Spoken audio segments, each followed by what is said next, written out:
sekalian. Shalom. Puji Tuhan, pada kesempatan kali ini kita bisa hadir di tempat ini untuk membangun ibadah Tuhan kita. Walaupun di suasana pandemi ini, tetap marilah kita selalu semangat untuk memuji Tuhan agar apa yang kita laksanakan dalam kehidupan kita sehari-hari selalu mendapat berkah dari Tuhan. Terima kasih atas kehadiran Bapak Ibu sekalian dan terkhusus kepada pembawa firman Pak Bambang Mangarip. Terima kasih atas kehadirannya, kiranya ibadah kita hari ini boleh membawa berkah. Sebelum saya serahkan waktu kepada Pak Bambang Mangarip, saya berikan waktu sejenak untuk tuan rumah, dalam hal ini Ibu Edi Tisnowati yang akan memberikan sambutan sepatah dua patah kata. Waktu kami berikan. Selamat sore Bapak Ibu yang terkasih di dalam Tuhan Yesus Kristus. Shalom. Shalom. Puji Tuhan, puji syukur juga kepada Tuhan. Yang pertama, saya pribadi mengucapkan terima kasih kepada Tuhan karena sampai saat ini kita semua selalu diberkati Tuhan. Yang kedua, kepada Bapak Penatua Bambang Mangarip, terima kasih atas keraruhannya nanti untuk membawakan renungan yang berguna bagi kehidupan saya bersama anak-anak cucu saya. Kepada ketua kelompok juga terima kasih atas keraruhannya, juga majelis kelompok dengan sukacita. Saya senang sekali bisa hadir pada ibadah Paduan sore hari ini. Terima kasih. Hanya itu yang saya sampaikan, dan nanti mohon doa pertama untuk kesehatan saya, juga kesehatan anak cucu saya semua, supaya Tuhan senantiasa melindungi dan memberkati. Matur nuwun. Terima kasih Ibu Edi Tisnowati yang sudah berkenan untuk menerima kita di dalam membangun ibadah pada saat ini. Terus selanjutnya untuk menyingkat waktu, kami serahkan sepenuhnya kepada Pak Bambang selaku pembawa firman. Waktu kami serahkan. Pak Yogi, pertama kami ucapkan terima kasih kepada keluarga Ibu Tisnowati yang telah menyediakan tempat dan waktu untuk ibadah kita pada sore hari ini. Begitu juga pada majelis kelompok, kami ucapkan terima kasih atas kepercayaannya kepada kami untuk memberikan sedikit firman Tuhan yang akan kita lakukan bersama-sama. Bapak Ibu, sebelum ibadah ini kita mulai, marilah kita mendukkan hati kita mengambil saat teduh. Ibadah kami pada sore hari ini kami lakukan dalam nama Allah Bapa, Putra dan Roh Kudus yang tidak pernah meninggalkan kasih karunia, tidak pernah meninggalkan karya tangannya, dan kasih karunia Tuhan senantiasa ada pada kita semua. Kasih karunia dan damai sejahtera kiranya ada pada saudara-saudara yang hadir pada saat ini. Amin. Bapak Ibu yang dikasihi Tuhan, mari kita membuka kidung jemaat kita. Kita akan menyanyi bersama-sama dari kidung jemaat nomor 18 ayat yang pertama. Allah hadir bagi kita.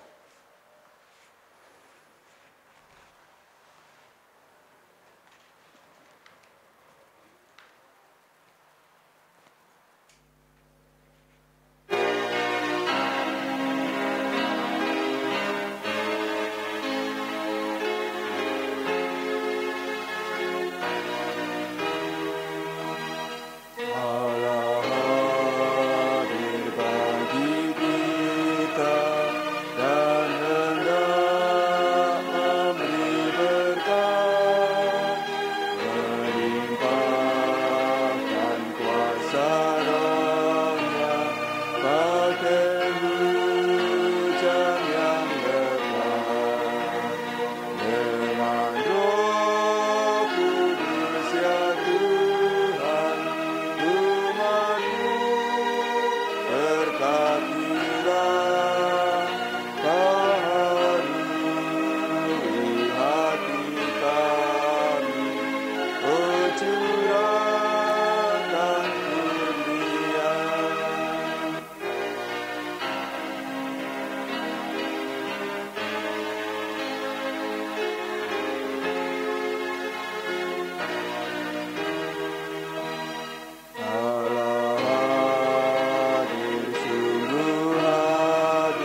Segala puji dan syukur kami naikkan kepada-Mu ya Tuhan, Allah Bapa Surgawi, yang kami kenal di dalam nama Tuhan kami Yesus Kristus. Tuhan, sungguh besar kasih karunia-Mu yang telah Kau berikan pada kami. Engkau telah menyertai kami di dalam kami melaksanakan aktivitas kami dari pagi, siang, hingga sore. Sehingga pada saat ini Tuhan izinkan kami untuk meluangkan waktu untuk mengikuti ibadah-Mu, untuk membangun ibadah keluarga, di keluarga kami, saudara kami, Ibu Tresnawati di sini. Tuhan, tolonglah, hadirlah di tengah-tengah kami, pimpinlah kami, kuasalah kami dengan kuasa Roh Kudus-Mu, agar peribadatan kami ini boleh berkenan di hadapan Tuhan. Bimbinglah kami, tuntunlah kami ya Tuhan, agar peribadatan ini berkenan di hadapan Tuhan. Saudara kami yang tidak bisa hadir pada saat ini ya Tuhan, Engkau mengetahui keberadaan mereka masing-masing. Bagi mereka yang masih melaksanakan aktivitasnya Tuhan, tolonglah, lindungilah, sertailah mereka, agar mereka boleh bertemu kembali dengan kami untuk memuji muliakan nama Tuhan bersama-sama. Bagi saudara kami yang menjauh dari Engkau Tuhan, tolonglah ketuklah pintu hati mereka, agar mereka juga rindu akan kehadiran mereka bersama-sama kami dengan Engkau ya Tuhan. Bapa, peribadatan ini dari awal, pertengahan hingga akhirnya nanti sepenuhnya kami serahkan hanya ke tangan kuasa-Mu. Kami percaya Engkau akan hadir di tengah-tengah kami, Engkau akan memimpin kami di dalam peribadatan ini. Semua doa dan permohonan ini kami serahkan, kami naikkan kepada-Mu ya Tuhan, hanya di dalam nama Tuhan kami, Yesus Kristus. Amin. Kita muji lagi dari Kidung Jemaat nomor 27.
Bapak Ibu yang dikasihi Tuhan, kini tiba saatnya kita akan membaca dan merenungkan sebagian kecil dari firman Tuhan.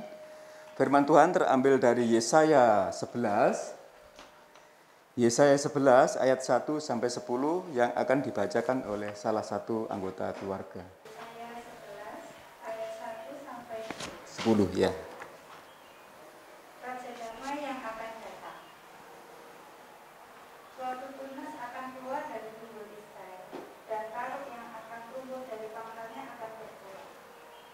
Roh Tuhan akan ada padanya, roh hikmat dan pengertian, roh nasihat dan keperkasaan, roh pengenalan dan takut akan Tuhan. Ya, kesenangannya ialah takut akan Tuhan.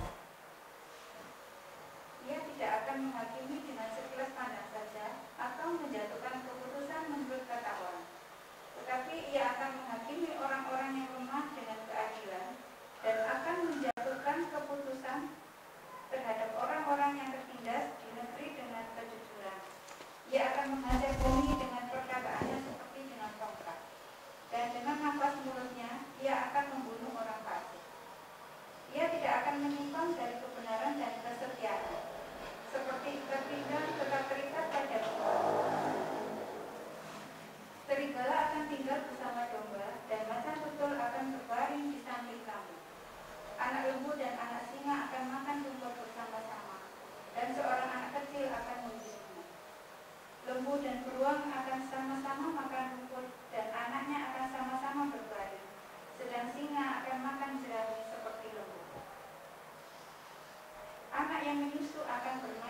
subur di seluruh gunungku yang kudus. Sebab seluruh bumi penuh dengan pengenalan akan Tuhan, seperti air laut yang menutupi dasarnya. Maka pada waktu itu, Taruk dari pangkal Isai akan berdiri sebagai panji-panji bagi bangsa-bangsa. Dia akan dicari oleh suku-suku bangsa, dan tempat kediamannya akan menjadi mulia. Terima kasih. Sedemikian jauh pembacaan firman Tuhan, yang berbahagialah Bapak Ibu yang mendengarkan dan melakukan dalam kehidupan sehari-hari. Amin. Bapak Ibu yang dikasihi Tuhan, perikop ini kami beri judul Raja Damai. Perikop yang telah kita baca di atas tadi ditulis oleh Nabi Yesaya pada kurang lebih 700 tahun sebelum Kristus lahir. Umat Tuhan demikian lama menantikan Sang Mesias untuk melepas apa yang menjadi kepenatan bagi bangsa Israel pada waktu itu. 700 tahun itu bukanlah waktu yang singkat, Bapak Ibu. Nah, Bapak Ibu, saudaraku yang dikasihi Tuhan, pada waktu itu bangsa Israel itu terdiri dari 12 suku. Masing-masing mempunyai hukum tersendiri, mempunyai adat istiadat tersendiri. Lalu pada saat itu bangsa Asyur menyerang mereka.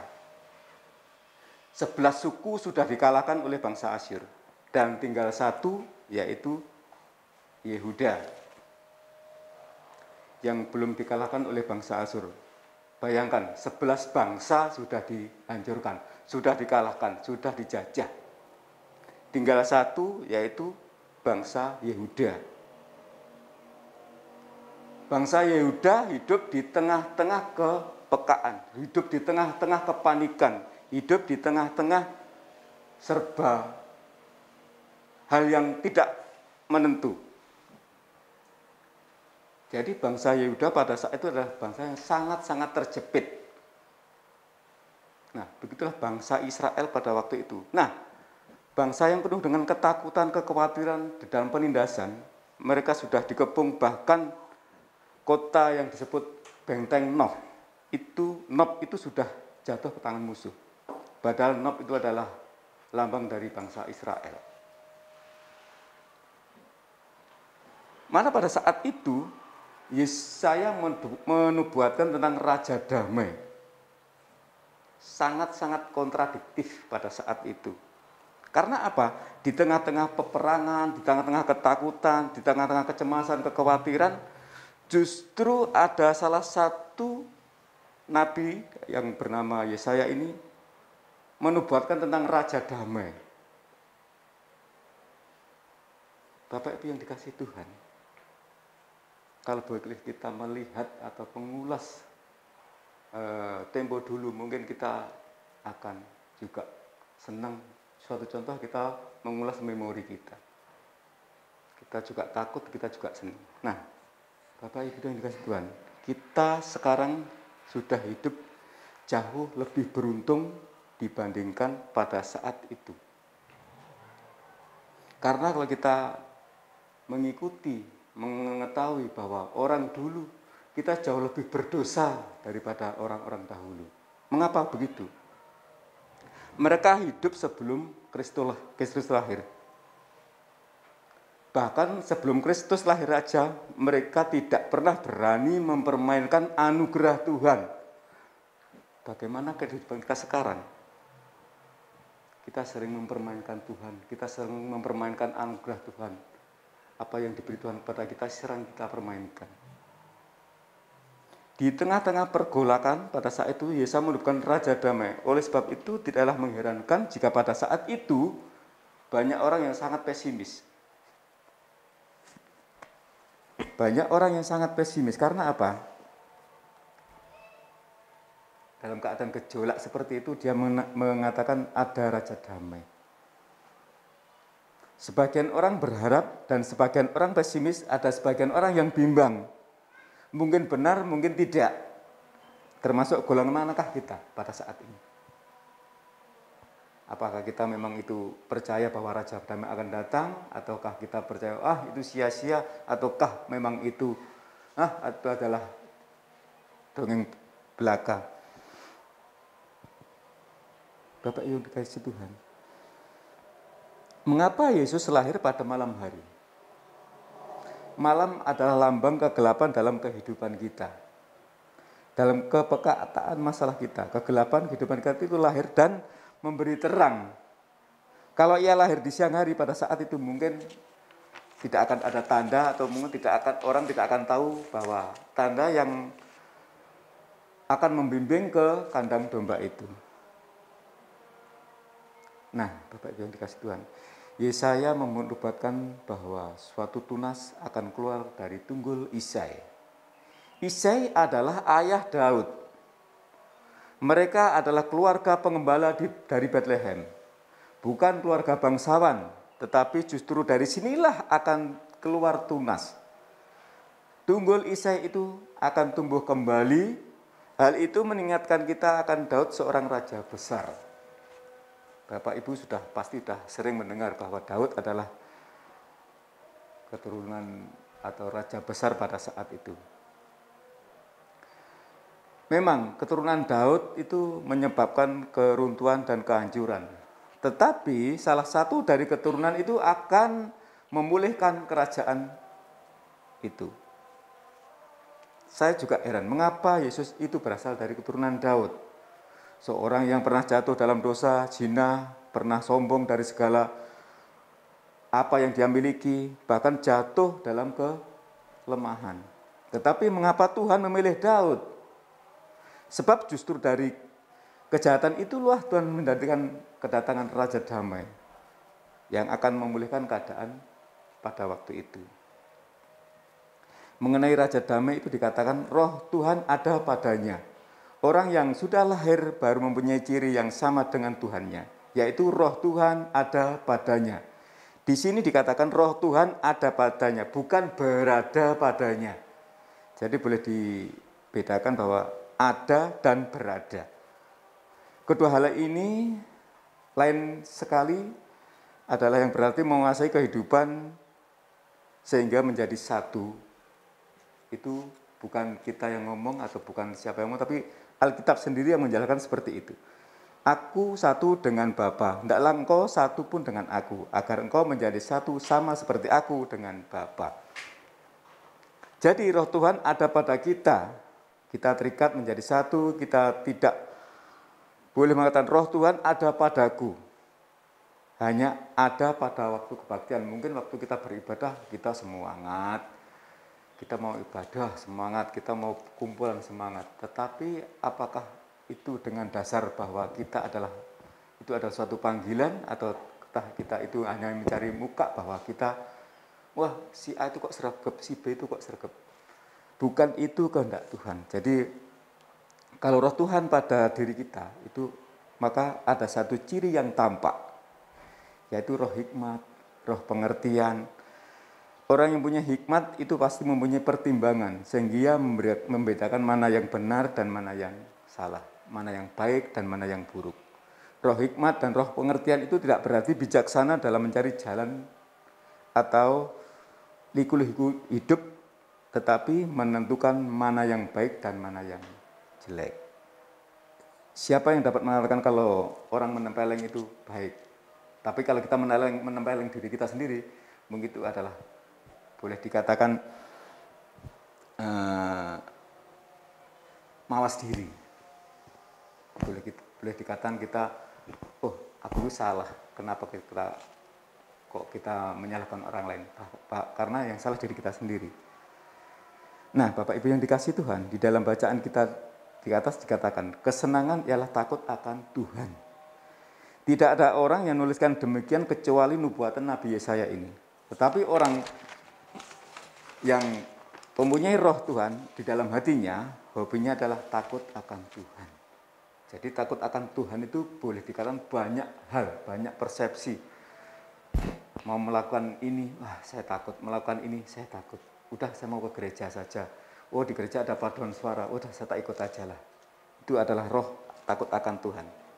Nah Bapak Ibu yang dikasihi Tuhan, mulai ayat 6 kita melihat suasana surga. Ini bukan khayalan, tetapi kenyataan surga itu kita warisi atau tidak di dalam kehidupan kita saat ini. Di dalam ayat ini dikatakan, serigala akan tinggal dengan domba bersama-sama. Serigala dan domba itu bukan kakak beradik, bukan saudara, tetapi adalah serigala dan domba adalah musuh. Jadi kalau Raja Damai datang, itu bukan saja mendamaikan manusia, tapi juga mendamaikan hewan-hewan buas. Tetapi kalau kita bisa introspeksi diri, kita mengerti apa yang kita baca pada saat ini. Bukankah manusia itu mempunyai karakter seperti serigala? Bentuknya memang manusia. Tetapi karakter kita sering seperti serigala. Kita maunya menang sendiri, kita maunya hidup enak, kita tidak memikirkan orang lain, kita tidak mau diperintah, dan lain sebagainya. Siapa sih yang nggak senang hidup serba ada, serba kecukupan, serba tidak diperintah? Pasti semua orang menginginkan hal itu. Tapi di dalam firman Tuhan sudah dikatakan, firman-Ku ada padamu. Jadi kalau kita mengingat hal itu, mungkin kita akan berbalik arah. Ataukah memang kita juga mempunyai karakter seperti serigala? Itu bisa kita ubah kalau kita memang betul-betul datang ke Raja Damai. Jika Yesus lahir di rumah tangga kita, maka ada damai di sana. Karakter yang mendamaikan orang-orang yang pilihan-pilihan Tuhan itu akan nampak di tengah-tengah masyarakat, terutama di tengah-tengah keluarga kita. Kita adalah orang-orang pilihan, kita adalah orang-orang yang menjadi anak-anak Tuhan. Nah, Bapak Ibu yang dikasih Tuhan, menurut ilmu jiwa itu ada 4 karakter orang, atau 4 karakter manusia. Ada keloris, ada melankolis, ada nuis, dan juga pragmatis. Suatu kali ke-4 karakter itu akan menjadi satu, akan berjalan bersama-sama. Mereka bertemuan kemudian bertemu apa yang menjadi halangan mereka. Tapi si keloris ini orang memang boleh dikatakan orang yang tidak sabar. Ketika melihat sesuatu, pasti dia ingin segera mengambil. Itu yang keloris. Nah, begitu juga dengan yang kedua, dengan melankolis. Itu pun juga seperti itu. Orang ini sering menerobos hal-hal yang tidak diinginkan oleh seseorang. Suatu contoh, oh mangga tetangga saya itu kok mateng-mateng ya. Udah saya tak izin, tak ngambil aja. Nah itu boleh dikatakan orang yang berkarakter melankolis tadi. Nah Bapak Ibu yang dikasih Tuhan, ada satu karakter yang sangat-sangat bagus boleh kita ya, yang tipe pragmatis ini. Kalau dia begitu menemui batu sandungan, dia akan mencari jalan yang tidak berbatu atau mencari jalan yang aman. Tetapi karakter ini boleh dikatakan bisa sering menyombongkan diri. Karakter ini boleh dikatakan sering menyombongkan diri dengan keadaan duniawi. Jadi masing-masing ke-4 karakter tadi itu mempunyai hal positif yang perlu kita petik. Karena apa? Semua itu sesuai dengan karakternya. Begitu juga dengan ke-12 murid Tuhan Yesus. Mereka mempunyai karakter masing-masing. Kalau kita bongkar semua karakter satu persatu, mungkin kita tidak akan sanggup membongkar itu. Tetapi kalau Raja Damai datang, mereka semua akan bisa bersatu. Nah, Bapak Ibu yang dikasih Tuhan, alam berdamai dengan manusia, manusia berdamai dengan manusia, binatang buas pun bisa berjinak dengan manusia. Nah, dari sinilah orang menerima surga nampak di kediaman mereka masing-masing. Memancar dari dirinya, dia suka berdamai dengan orang, dia suka memaafkan orang. Bahkan boleh dikatakan anak domba akan menganggur bersama-sama dengan singa. Seorang anak kecil akan menggiringnya. Lembu dan beruang pun akan makan bersama-sama berbaring dengan anak-anak mereka dan makan jerami bersama. Itu adalah suatu harapan yang sangat-sangat besar. Bisakah kita meniru mereka? Karena harapan Tuhan semua umat atau semua makhluk ciptaannya ingin disatukan, ingin bersatu, ingin berdamai. Kita tentu bisa membayangkan bukan kalau orang berdamai itu bagaimana, kehidupan berdamai itu bagaimana. Tetapi selagi mereka masih mau makan daging dan tidak mau makan rumput, tidak mungkin ada damai di situ. Manusia pun juga demikian.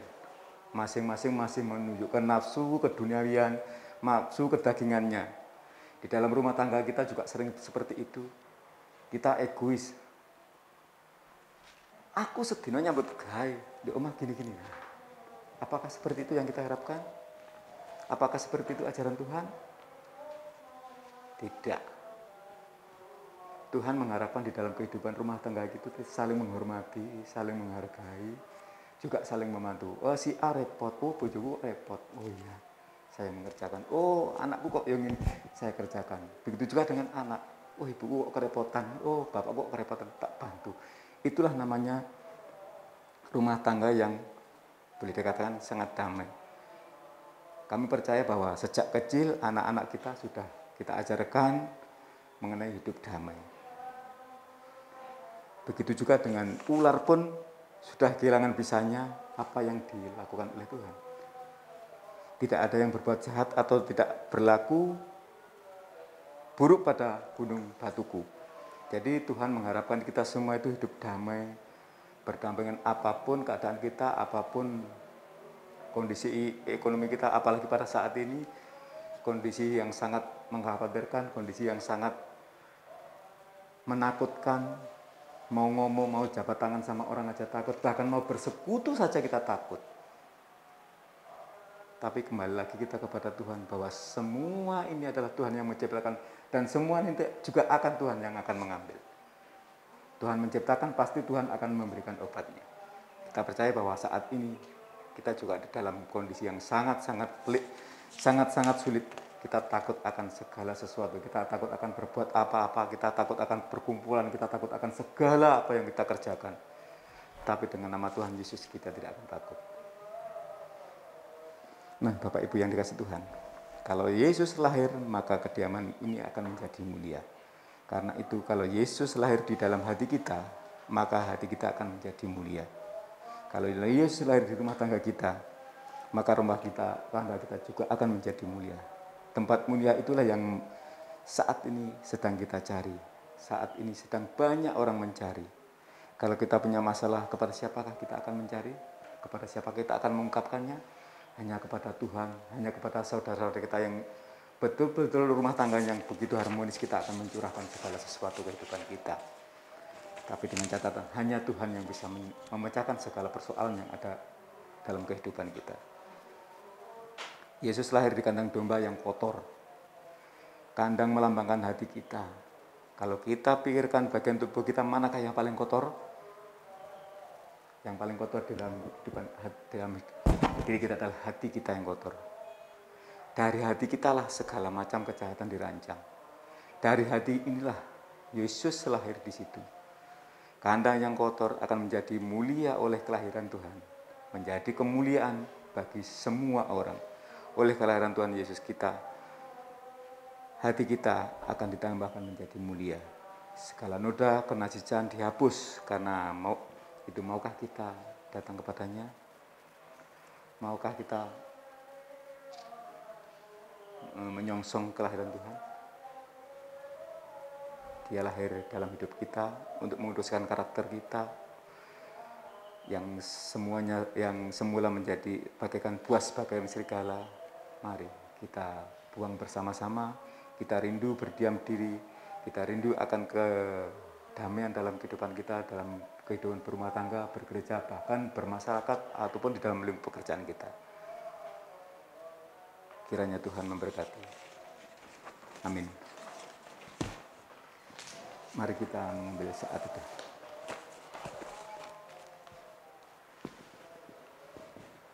Sungguh firman yang begitu indah telah Kau berikan pada kami ya Tuhan. Mampukan kami menjadi domba-domba yang haus akan kebenaran firman-Mu. Jauhkan kami dari segala hal yang tidak Kau kehendaki. Jauhkan kami dari segala kesombongan diri kami. Jauhkan kami dari kecongkaan diri. Mampukanlah kami menjadi kerendahan hati di hadapan Tuhan, di hadapan sama kami, juga di hadapan semua orang Tuhan. Ajarkanlah kami untuk selalu merendahkan diri kami seperti Tuhan merendahkan diri-Nya. Terima kasih Bapa. Amin. Bapak Ibu yang dikasihi Tuhan, kini tiba saatnya kita akan memberikan persembahan pada Tuhan. Persembahan ini kita nyanyikan dari Kidung Jemaat 302.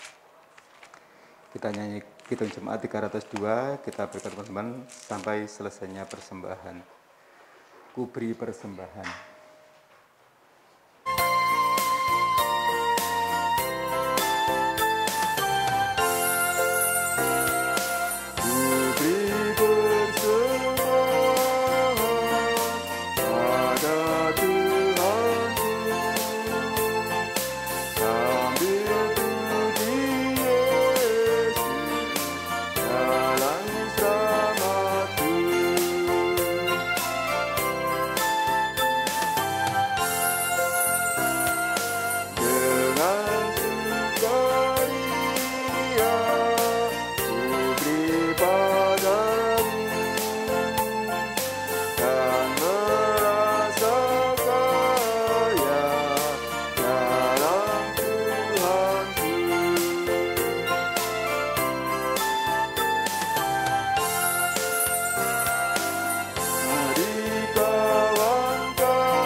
Tiba saatnya kita akan berdoa sahabat bersama-sama.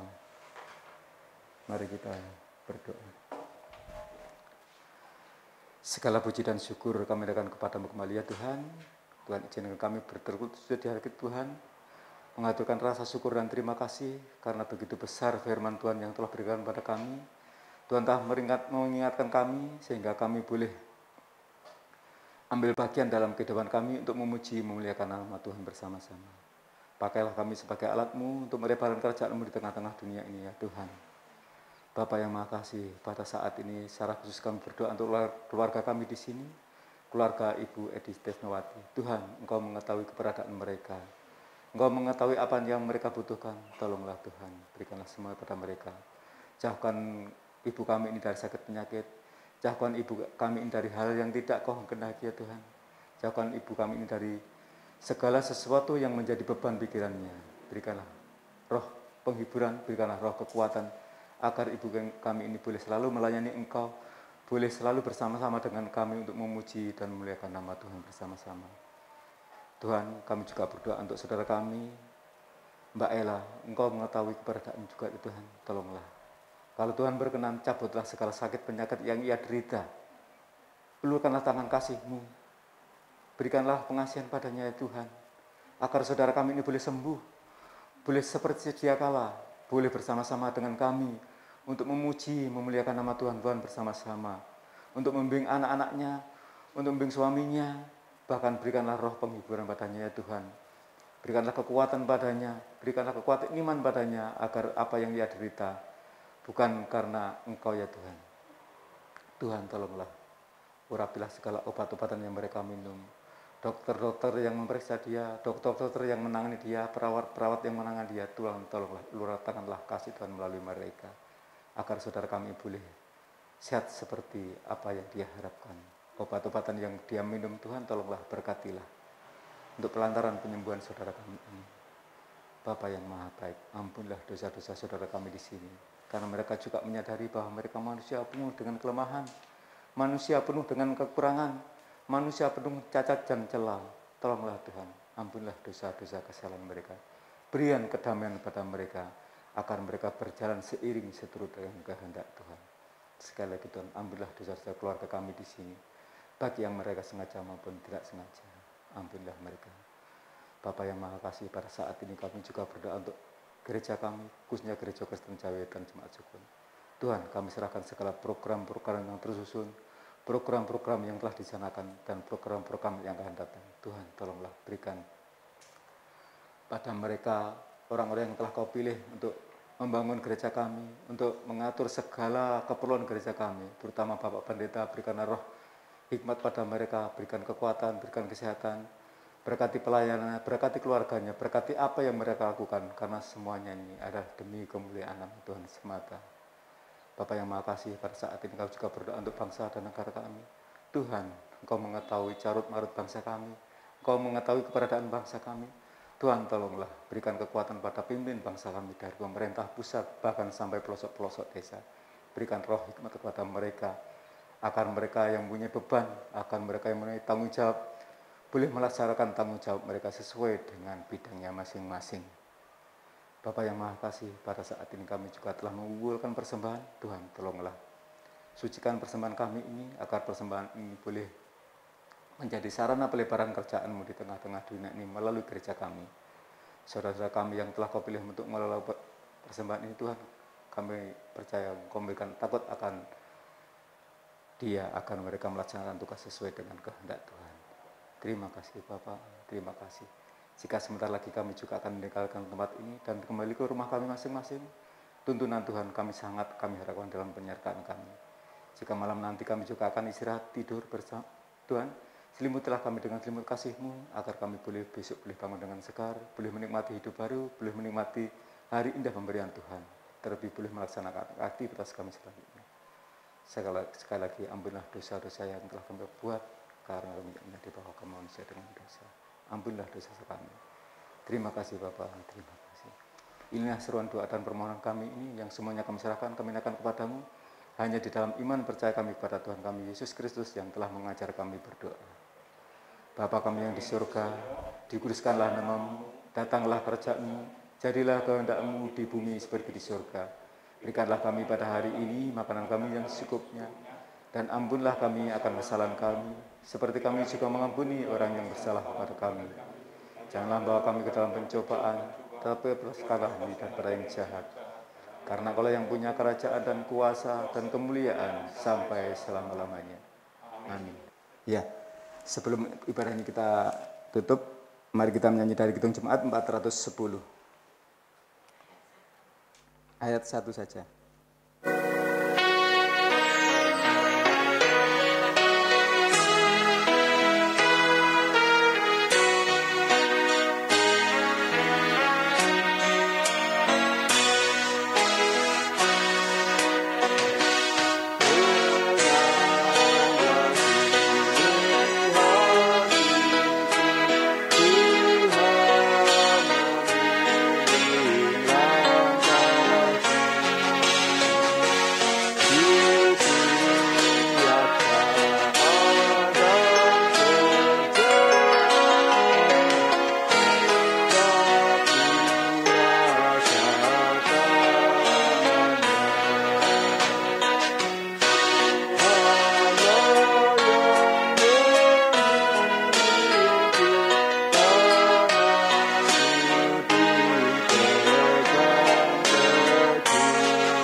Kasih karunia dan damai sejahtera yang berasal dari Allah Bapa Tuhan kita Yesus Kristus menyertai kehidupan kita, keluarga kami di sini pada saat ini sampai selama-lamanya. Amin. Ya, Bapak Ibu yang dikasihi Tuhan, demikian firman Tuhan, demikian pelayanan kami di keluarga Bu Edi Desnawati. Kiranya Tuhan memberkati. Bapak Ibu yang dikasihi Tuhan, ada beberapa pengumuman. Yang pertama, bagi Bapak Ibu yang ingin ketempatan ibadah secara live, mohon mendaftar di Mbak Rinda atau langsung ke majelis kelompok. Jadi Bapak, sekali lagi bagi Bapak Ibu yang ingin ketempatan ibadah secara live, bisa mendaftar ke ketua kelompok ataupun ke Mbak Rinda di gereja. Demikian, matur nuwun.